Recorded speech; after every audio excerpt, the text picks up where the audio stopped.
Tsavo, British East Africa, March 1898. Dusk had just fallen. The air was cold and still. They'd stopped looking over their shoulders. The men sat around the fire, passing dented tins and muttering half-jokes in low, tired voices. Some were already asleep. Others were close. Beyond the edge of the lantern light, the grass swayed, but no one noticed. Not anymore. They had grown used to the night sounds. Too used. And when it came fast. A sudden thud, the rip of canvas. One sharp, broken scream. No one saw where it came from. No one understood what had happened. Not until it was gone. One man less, dragged into the dark.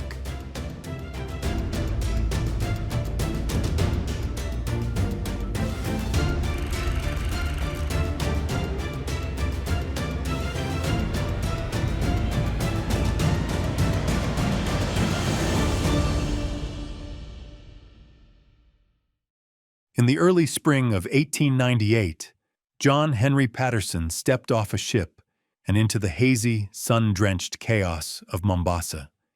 He was an engineer, a servant of the Empire, tasked by the Foreign Office with a singular, formidable purpose. 132 miles inland, through a landscape that grew more hostile with every turn of the train's wheels, he was to oversee the construction of a permanent railway bridge across the Tsavo River. The journey itself was an education in the formidable character of East Africa. The lush, park-like country near the coast soon gave way to the Taru Desert, a vast, thorny wilderness that seemed to choke the very air with a fine, penetrating red dust. It was an endless, monotonous sea of scrub and stunted, ghostly trees, a land that felt weary of the sun. As dusk settled, the train brought him to his destination, Tsavo. The name itself felt harsh on the tongue. That first night, he slept in a dilapidated palm leaf hut, its tattered roof offering a broken view of the stars. He was a man of logic, of blueprints and stress calculations, and as he lay there, he was blissfully ignorant of the terrors that awaited him. He had no inkling that two monstrous, savage beings were, at that very moment, prowling the thorny labyrinth that surrounded his camp. He did not know that the wilderness held a dark secret, and it was about to share it with him in the most brutal fashion imaginable. His first daylight impression of Tsavo was of being utterly consumed, hemmed in on all sides by an impenetrable wall of jungle. The landscape was a ghastly, dreary picture, a sun-stricken expanse of low, leafless trees, thick undergrowth, and vicious wait-a-bit thorns that snagged clothes and skin with spiteful tenacity. The only relief from this crushing monotony was the fringe of tall green trees that traced the cool, swift-flowing course of the river. But Patterson was not there to admire the scenery. He was there to work. Thousands of Indian laborers and local laborers were encamped near the river, and soon the air filled with the sounds of progress, the clang of hammers on steel, the rhythmic thud of sledges, the sharp crack of blasting that echoed and died in the vast emptiness. For a short, happy time, it seemed as if order and industry would triumph with ease. It seemed as if man, with his tools and his ambition, could carve his will upon any landscape. But the illusion would not last. The rhythm of progress, of hammer strikes and blasting charges, was about to falter. Not because of broken tools or shifting weather, but because of something unseen, something watching. It began with unease, whispers in the dark, shadows that didn't move with the wind. Then, men began to vanish. No sound, no struggle. And as the days passed, the fear deepened, not into panic, but into silence, into belief. Some muttered of black magic, of witchcraft, of something summoned or awakened, something that did not belong to the world of men. The first hint of the coming storm was subtle. A few Indian laborers disappeared from the camps. In a workforce of thousands, desertion was common. Patterson, ever the pragmatist, was inclined to suspect foul play, perhaps robbery and murder among the men themselves, a grim but worldly explanation. This suspicion was soon to be gruesomely dispelled. 3 weeks after his arrival, he was woken at daybreak by his headman, his face a mask of terror. The news was stark. One of his jemadars, a powerful and respected Sikh named Wagon, had been seized from his tent during the night. An examination of the scene left no room for doubt. The pug marks of a massive lion were clear in the sand, as were the deep furrows gouged by the victim's heels as he was dragged away into the bush. A man who had shared the tent with Wagon recounted the horror, his voice trembling. Around midnight, a great head had thrust itself through the open tent door. It was a lion. It seized the jemadar, who was sleeping nearest the entrance, by the throat. Wagon cried out, a sound of pure shock and fear, and threw his arms around the lion's neck in a final, futile act of defiance. But he was gone in an instant, pulled into the darkness. His companions could only lie paralyzed in their blankets, listening to the dreadful, muffled struggle that took place just outside. They heard the sounds of a body being dragged through the thorns, and then silence. Patterson organized a search party at once. They followed a grim trail, spots where the beast had paused to rest, marked by signs too awful to ignore. What they found was a dreadful scene. The remains of the missing man scattered, the ground stained with the story of a struggle no human could win. His head, largely untouched, seemed to gaze at the landscape in silent protest. Nearby, lion tracks circled, 2 sets, suggesting the killers had fought over their prize. It was, Patterson later wrote, the most gruesome sight he had ever witnessed. It was in that moment, standing over the dismembered remains of a good man, that the engineer's mission changed. He vowed to spare no effort, to risk any danger, to rid the district of these brutes. The bridge could wait. First, there was a war to be won. Night after night, Patterson sat up in the branches of trees near the camps, his rifle across his lap, waiting. He would hear their ominous, deep-chested roaring draw closer, a sound that vibrated through the ground itself. And then, as they began to stalk, a complete and terrifying silence would fall upon the jungle. Even the insects seemed to hold their breath. It was a silence pregnant with violence. Inevitably, this oppressive quiet would be shattered by a sudden uproar from another camp, a half-mile or more away. Frenzied cries, screams of terror, a single gunshot fired in panic. The lions had claimed another victim. His vigil had been for nothing. They seemed to possess an almost supernatural ability to divine his plans. No matter how tempting a bait he set out, no matter how likely a spot he chose for an ambush, they unerringly avoided it and struck elsewhere, as if mocking his efforts. By day, hunting them was a fool's errand. The dense, thorny wilderness gave every advantage to the hunted. Patterson spent countless hours crawling on his hands and knees through the scrub, his clothes shredded, his skin bleeding, often becoming so entangled in the wait-a-bit thorns that his gun-bearer had to cut him free with a knife. For a time, the workmen, scattered among several large camps, felt a sense of safety in numbers.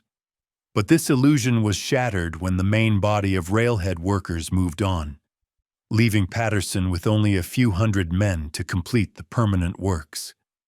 Now concentrated in one area, the Lion's attentions became far more personal, far more terrifying.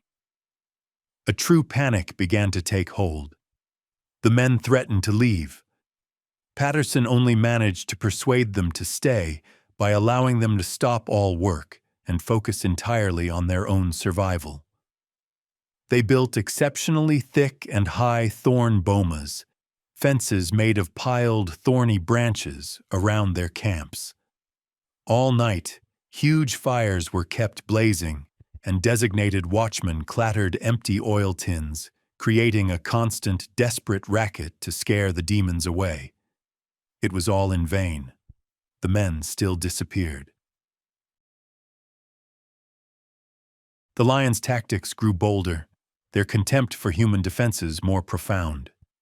The hospital, a place that should have been a sanctuary, was protected by a thick thorn fence. One night, the hospital assistant opened his tent door and froze. A great lion was standing just yards away, its eyes glowing in the firelight. The beast sprang. In a pure reflex of terror, the man leapt backward, knocking over a box of medical supplies. The loud crash of breaking glass startled the lion for a fraction of a second, just long enough for it to swerve away and attack another part of the enclosure. It tore through the canvas wall of a tent holding 8 sick patients. It mauled 2 of them badly before seizing a third, dragging him clean through the thorn boma as if it were made of straw. After this, the hospital was moved closer to the main camp, and an even stronger fence was built.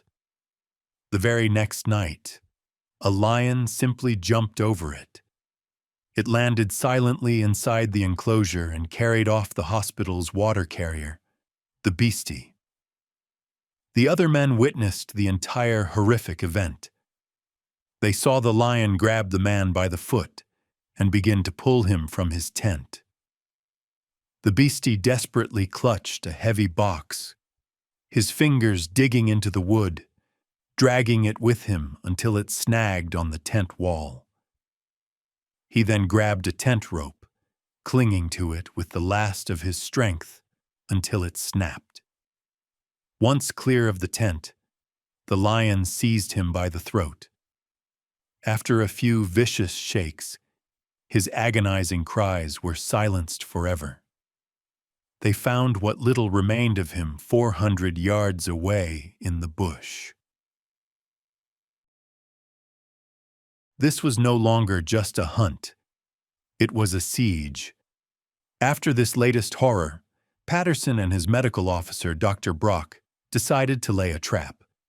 They left a few tents standing in the now abandoned hospital enclosure to create a sense of normalcy. Nearby, on a railway siding, they placed a covered goods wagon to serve as a blind, a fortified hiding place from which they could ambush the killer. After dinner, armed with rifles, they made their way to the wagon and settled in for the wait. For hours, the silence was oppressive, broken only by the chirping of crickets. Then, the sound of a dry twig snapping nearby. A dull thud followed, as if a heavy body had leapt the thorn fence. The bait cattle tied up inside the boma grew restless. Then, dead silence again.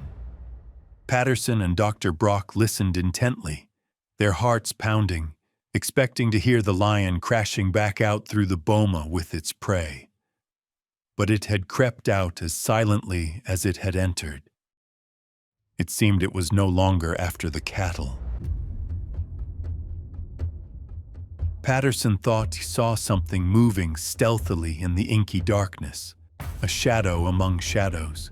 He whispered to Dr. Brock, but the doctor was afraid to confirm it, lest Patterson fire at nothing.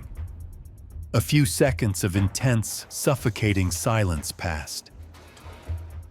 And then a huge body sprang at them with a sudden explosive bound. "The lion!" Patterson shouted, and they both fired almost simultaneously. The double report, magnified 100-fold by the hollow iron roof of the wagon, was deafening. The blinding flash must have been what saved them. The lion, caught in midair, swerved and disappeared into the night. It would have landed inside the wagon with them. In the morning, they found Dr. Brock's bullet embedded in the sand, not an inch from a huge pug mark. It had been a terrifyingly narrow escape. For a time, the lions left them in peace, perhaps spooked by their fiery reception at the goods wagon. During this lull, Patterson, the engineer, returned to his roots. He designed and built a trap, a monument to logic and mechanics. It was a large, heavy cage made of railway sleepers and spare rails, a fortress of iron and wood. It was divided into 2 compartments. In one, the bait, 2 armed men, could sit in perfect safety, separated from the other compartment by a partition of iron rails. The door to the lion's section was a heavy, flexible curtain of steel rails, held up by a clever lever system. This lever was connected to a tripwire concealed on the floor of the cage. Patterson was confident. A lion, entering to get at the men, would tread on the wire, release the lever, and bring the heavy door crashing down behind it, sealing its doom. It was a perfect, rational solution to an irrational problem. Or so he thought. For months, they were left alone. The men, believing the danger had passed, grew careless. Then one dark night, the familiar, terror-stricken screams tore through the camps once more. A lion had forced its way through a boma where men were sleeping outside for coolness, seized one of them, and dragged him away. It was joined by its companion, and the 2 brutes devoured their victim a mere 30 yards from the nearest tent. A few nights later, they took another man from a different camp. Patterson's life became a living nightmare. He spent his days crawling through the jungle on a hopeless search, and his nights in fruitless vigils. The strain was immense. "There is nothing more nerve-shaking," he wrote, "than to lie in the dark and hear those deep, guttural roars drawing nearer, knowing that one of you is doomed before morning." Once they reached a camp, the roaring would cease and the stalking would begin.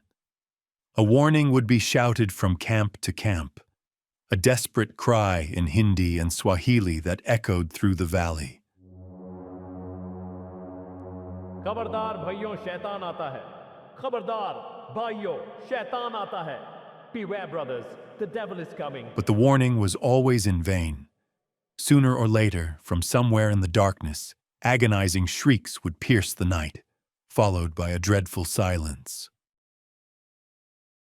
Matters grew worse. The lions now began to hunt together, a coordinated killing machine. They would enter a boma, and each would seize a victim. The screams were short, the struggle brief. Then came the sounds. The lions had started eating merely a short distance from camp, just beyond the flickering glow of the fires. There was the tearing of flesh, the deep, guttural growls of satisfaction, and then the unmistakable crack of bones splintering under powerful jaws.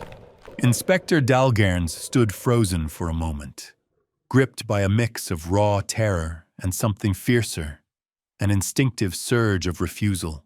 They were eating a man, a fellow human being right there, almost within reach. A blend of colonial pride, personal fury, and sheer disbelief surged up in him. Not here. Not now. Not this close.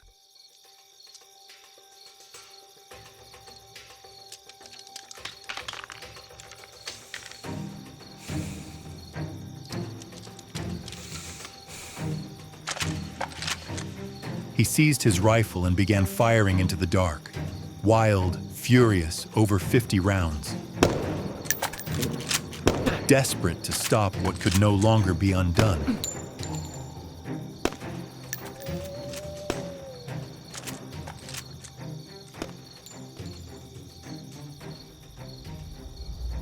But the lions didn't flinch. They calmly finished their meal and disappeared into the bush, as if mocking him with their silence. By now, the men were thoroughly, hopelessly panic-stricken. On the afternoon of December 1st, 1898, they struck work. They flocked to Patterson's boma and delivered their ultimatum. They would not remain at Tsavo to be food for lions or devils. No sooner had they spoken than a mass stampede began.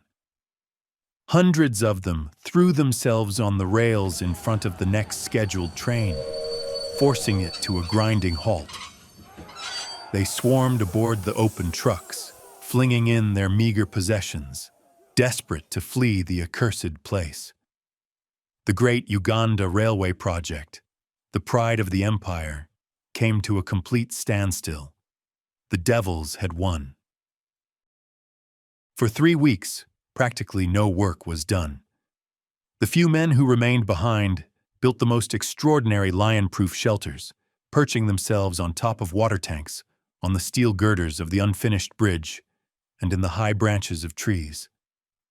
Some even dug pits inside their tents, into which they would descend at night, covering the entrance with heavy logs and thorn bushes. The reign of terror was complete. Just as the panic reached its absolute peak, Patterson received a visit from the district officer, a man named Whitehead. His train was late and he arrived after dark, walking from the station towards Patterson's camp. Partway through a gloomy railway cutting, a place of deep shadows, a lion leaped from the high bank above.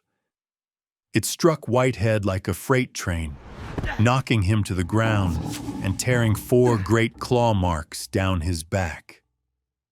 As Whitehead scrambled free, dazed and bleeding, the lion instantly seized his attendant, a sergeant named Abdullah, and vanished with him into the night.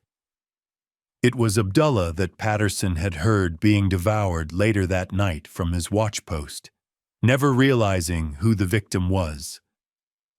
The attack on a figure of colonial authority was the final straw. This was no longer just a local problem. It was an embarrassment to the crown. The next night, with the help of the superintendent of police, a Mr. Farquhar, who had arrived with a score of armed sepoys, they made their most elaborate attempt yet to end the terror. Men were posted in trees all around the camps. Whitehead, his back bandaged, joined Patterson in a reinforced watchpost, and Patterson's meticulously engineered trap was finally put to the test, baited with 2 armed sepoys who had volunteered for the duty.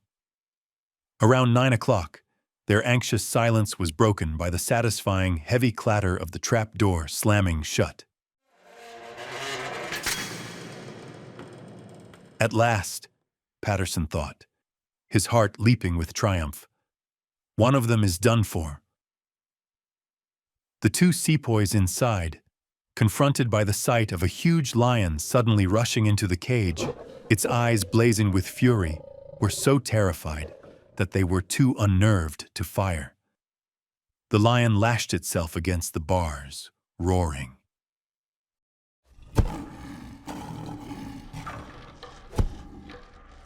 It was only after Mr. Farquhar began shouting encouragement at them from a distance that they finally opened up, firing wildly in every direction.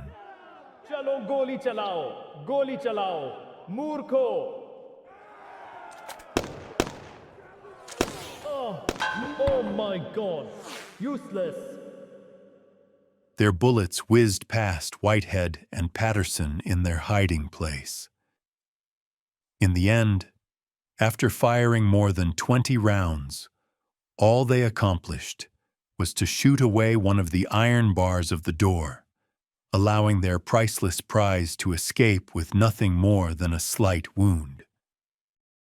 The engineer's strategy had failed again. A few days later, on December 9th, a chance finally came.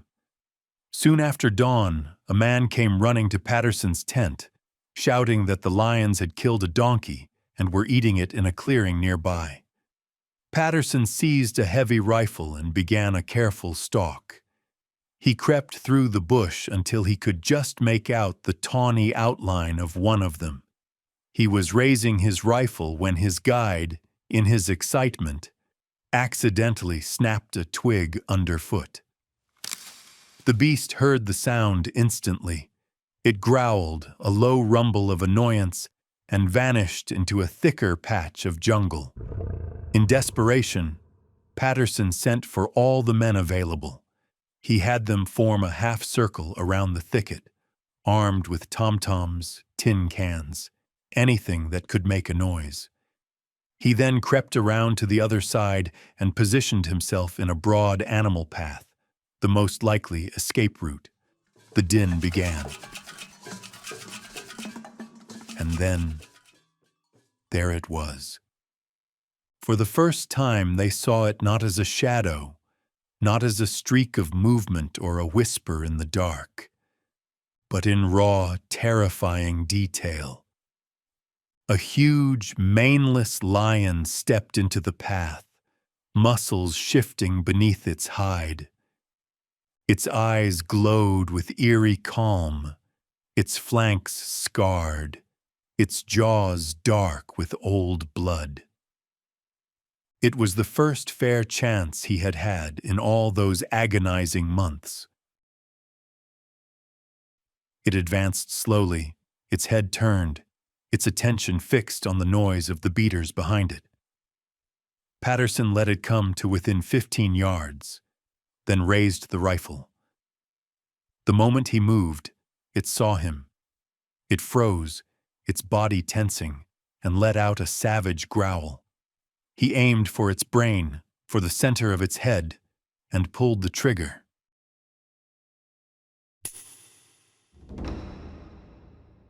To his absolute horror, all he heard was the dull, metallic snap of a misfire. The borrowed rifle had failed him. Stunned by the sickening click, he forgot he had a second barrel. The lion, distracted by the continuing uproar of the beaters, bounded back into the jungle. As it leaped, Patterson belatedly fired the left barrel. He was answered by an angry growl, but the devil was gone. He felt sure the lions would return to the donkey carcass that night. As there was no suitable tree nearby, he had his men build a machan, a rickety scaffolding of 4 poles with a single plank for a seat, about 12 feet off the ground and 10 feet from the bait. He decided to watch alone. The silence of the African jungle at night is profound and impressive. Patterson sat like a statue, every nerve tense, his ears straining for the slightest sound. Soon, he heard it. A deep, long-drawn sigh from the bushes, a sure sign of a hungry predator. But this wasn't a frenzied charge born of hunger. The lion had learned. It ignored the bait, crept instead through the dark with purpose.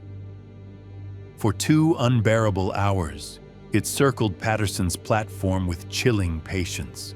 No snarling, no roaring, just silence. It had been wounded before. It remembered, and it understood. To be seen was to risk death. So it stayed hidden, low, silent. A shadow slipping between shadows, the brush masking its movements. Only the faintest crunch of dry leaves betrayed its presence. Patterson sat frozen, rifle clenched, heart pounding. This wasn't a beast driven by instinct. This was the same creature that had outwitted them night after night.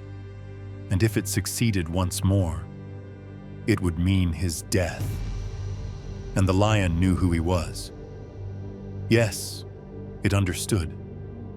Not just the scent or shape, but the role he played. Night after night, they had watched the camp from beyond the firelight. They had studied the men who commanded, who faltered, who slept deepest. They had come close, unseen. They had learned. And Patterson, always rebuilding defenses, calming panic, giving orders, he was at the center of it all. The lion knew. This was not just hunger, it was a campaign. And for Patterson, his life was on the line. Drenched in sweat, hands trembling on cold steel, he endured it. His mind spun. What if I miss? What if my hand slips? What if I die here and the camp collapses without me? There was no room for a single mistake.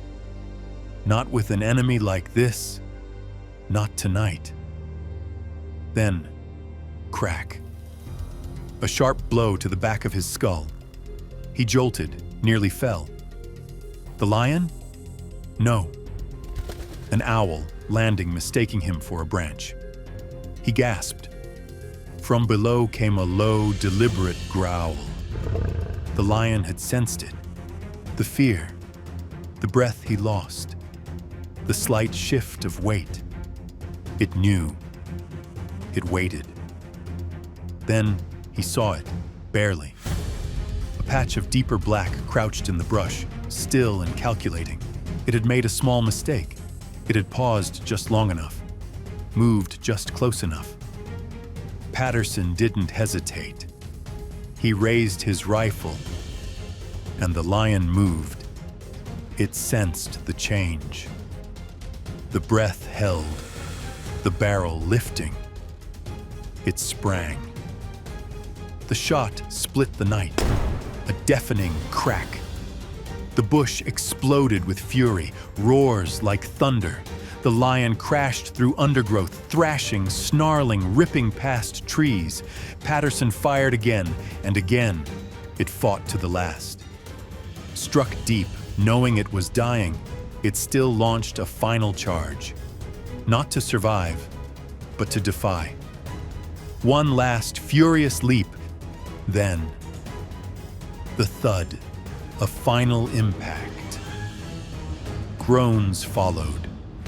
Long, shuddering, fading. With them, the terror faded too.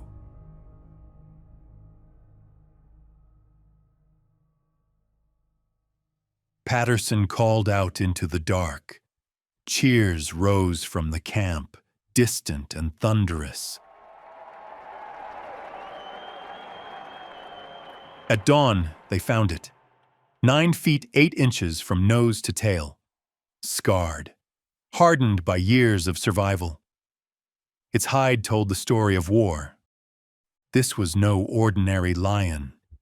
It had been a tactician, a terror, a warlord of the night. His companion, however, remained, and it seemed to be driven by a new, vengeful cunning. A few nights later, it tried to get at the inspector, prowling on the veranda of his bungalow. The following night, Patterson set a simple trap. 3 goats tied to a heavy iron rail, then waited in a nearby iron shanty. It was crude by their standards. These lions never fell for obvious tricks. He doubted it would work. But just before dawn, it came. With astonishing strength, it seized a goat and dragged the entire rail, goats and all, into the bush. Patterson fired into the dark. Too late. At first light, they tracked it. From a dense thicket, it charged. The men scattered, but it didn't follow through. It stopped short, then vanished again. That night, Patterson tried again. A scaffold above the rotting bait. He waited with his gun-bearer Mahina. And once more, it came. It didn't move with the same caution it once had. As it passed beneath them, Patterson fired both barrels into its shoulder. The lion dropped with a roar, then rose again and disappeared before he could raise his rifle. They followed the blood trail at dawn, but it vanished into the rocks. This lion was different. The eerie stillness of its brother was gone. What remained was rage and strength, as if stealth had been traded for force. Only later did the truth settle in. This wasn't just another lion. This was his brother. And something fundamental had shifted. Was it grief? Vengeance? Or had the mind that once guided them both, the tactician, been lost? The first had been the planner. This one was fury. Those two had shared more than blood. They had hunted with purpose, moved with terrifying coordination. Now, alone, the surviving lion was a force unbound, as if the world no longer made sense. For 10 days, there was no sign of the second lion.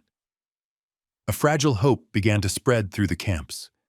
Perhaps it had died of its wounds. Perhaps the terror was truly over. Then, on the night of December the 27th, he reappeared. Patterson was woken by a commotion. The lion was trying to get at his trolley men, who were sleeping in a tree just outside his own boma. He was back.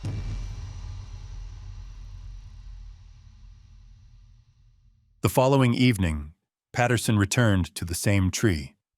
As he climbed into position, a venomous snake startled him, coiled on a low branch, but his men dispatched it quickly with stones. The night was clear, the moon high. At some point, exhaustion claimed him, and he dozed. He awoke with a jolt. Something was off. Then he saw it, a great, hulking shape moving through the brush. It was the lion, not gliding silently like before, but still slow, deliberate. Its movements were heavy, and it favored one side. It kept coming, closer. Patterson let it draw within 20 yards. Then he raised his .303 rifle and fired. The shot thudded into its chest, but the lion didn't fall. It snarled and wheeled, muscles rippling with fury, and bolted into the darkness. Patterson fired again, then again. 3 more bullets tore into its side, and still it ran. It was as if the beast refused to die. A wounded tank of muscle and will. At the first glimmer of dawn, they set out, for what they hoped would be the final confrontation. The trail was marked clearly. Smears of blood painted the path, vivid against the morning earth. They had not gone a quarter of a mile when a fierce, guttural growl tore through the silence, warning them from the thicket just ahead. Patterson froze, eyes scanning the shadows. There, the lion. Glaring out from the underbrush, its lips curled back, fangs bared in a snarl that was all fury and defiance. Patterson fired. Instantly, the beast erupted forward, a streak of muscle and wrath charging with unrelenting force. He fired again. The shot staggered it, knocked it sideways, but it rose without pause, driving forward with everything it had left. Patterson's third bullet seemed to have no effect. He reached instinctively for the Mutiny carbine, the backup he had given Mahina for such a moment. But it was gone. So was Mahina. The charge had been too much. Man and rifle were already scrambling up a nearby tree. There was no time to think. Patterson turned and launched himself up the smooth trunk, heart pounding, lungs burning, mind stripped bare. Behind him, the lion closed in, claws gouging bark just inches below his boots. Its snarls were savage, deafening, the breath of death itself. Only the damage from a previous bullet, one that had struck its hind leg, had slowed it just enough. By the thinnest margin, Patterson swung out of reach. The lion was below him, raging at the base of the tree, shaking the trunk with each blow. He was safe, but only by a breath. Finding himself too late, the lion let out a roar, not of fear, but of sheer frustration, and began to limp back toward the thicket. Patterson, now with the carbine wrested from the trembling Mahina, raised it and fired. The first shot struck true. The beast collapsed, motionless. Foolishly, he would later admit, Patterson descended from the tree, heart pounding, steps cautious but drawn by the weight of finality. He approached, and then, impossibly, the lion surged up. It came again, a last staggering, furious charge. Not to survive, but to fight, to die on its feet. Patterson, his hands trembling, raised the carbine. In a state of shock, he fired one last time. The lion fell at last, just 5 paces from where he stood. Even as death took it, the creature bit down on a fallen branch. Jaws clenched, eyes wild. It died not as a beast defeated, but as a warrior refusing surrender. It had given everything. Whatever had driven it, grief, fury, the need to finish what the two had started, now faded with its final breath. And Patterson stood over it in silence. He had feared it, hunted it, outwitted it. But in that moment, he could not help but feel something else. Respect. These were not mere animals. They had planned, adapted, retaliated. They had forced him into a game of wits. One he was not sure he had won so much as survived. He felt the strange, sobering weight of finality. The game was over. The minds he had been matched against, the fierce coordination, the eerie sense of being watched, outthought, were gone. For all the terror and bloodshed, he had grown used to it in a way.